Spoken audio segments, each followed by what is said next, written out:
Salut tout le monde! Aujourd'hui, je fais une capsule sur les casse-têtes. On n'a pas eu un beau printemps, fait que nous, ça a été une occasion de sortir des casse-têtes et d'installer une belle table devant une fenêtre éclairée. Mais le commentaire que j'entends souvent des proches aidants, c'est « Mon proche aidé adorait faire des casse-têtes, maintenant il n'y a plus d'intérêt ». Deux choses là-dessus. La première, ça se peut, parce qu'avant le déclin puis après le déclin cognitif, les intérêts peuvent changer. Puis il y a des choses pour lesquelles il y avait un gros intérêt, puis après le déclin, finalement, ça ne dit absolument plus rien. Ils n'ont plus le goût de faire ça. Ça, c'est la première chose. La deuxième chose, même si ça a l'air super simple, c'est compliqué pour quelqu'un avec un déclin cognitif de décider de faire un casse-tête. Premièrement, il faut décider de le faire. Ensuite, il faut se rendre à l'endroit où sont les casse-têtes. Il faut choisir le casse-tête. Il faut revenir à la table. Il faut ouvrir la boîte, séparer les morceaux et commencer le casse-tête. Là, je suis comme à 7 étapes avant de faire un casse-tête. Il faut faire un shortcut là-dessus. Fait que nous, ce qu'on fait, c'est qu'on va choisir un casse-tête puis on l'installe déjà à la table. On sépare déjà les pièces de contour, les pièces de centre. Fait que tout ce que ma proche aidée a à faire, c'est de passer devant la table, dire « Ah, je fais du casse-tête », elle s'assoit puis elle commence déjà à placer des pièces.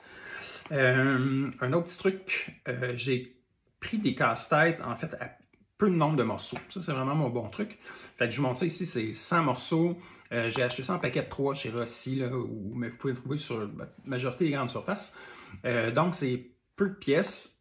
Ça se fait d'une shot, en fait. Fait que s'il décide d'en faire pendant 1 heure ou 2, tout dépendant, là, évidemment, du degré de déclin cognitif que votre proche aidé a, mais c'est faisable en une shot. Fait que ce qui est le fun, c'est que pour l'estime de soi, c'est un bon truc. Ils sont capables de faire un casse-tête au complet seul. Fait que ça, des fois, ça peut être bien, bien fun. Il y a aussi des morceaux avec des morceaux plus gros, fait ce genre-là.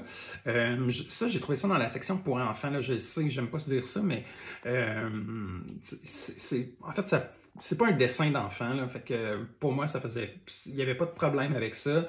Fait qu'on peut laisser la boîte, puis même si c'est marqué 6, en fait c'est marqué 6 ans et plus, fait que c'est parfait, c'est pour tout le monde.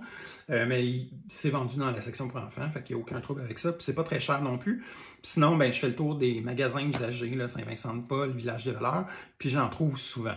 Fait que voilà, c'est mon petit truc. Fait que si vous voulez que votre proche aidé fasse du casse-tête, peut-être de l'installer, de commencer même le casse-tête. Fait que tout ce qu'il y a à faire, c'est d'aller placer les pièces, puis plus que la maladie avance. En fait, si l'intérêt revient, plus que le déclin va progresser, plus que la maladie va avancer, ce que vous pouvez faire, c'est vraiment séparer les pièces. Fait que mettre comme 3 pièces d'un côté, presque déjà prêtes à être placées. Fait qu'il y a quand même de la manipulation fine, il y a quand même de la réflexion à mettre les pièces à trouver le bon endroit. Fait qu'on fait quand même travailler le cerveau. Puis au-delà de ça, il y a le plaisir de faire du casse-tête puis de le finir. Fait que voilà, c'était mon petit truc de la journée. Fait que je vous dis à la prochaine.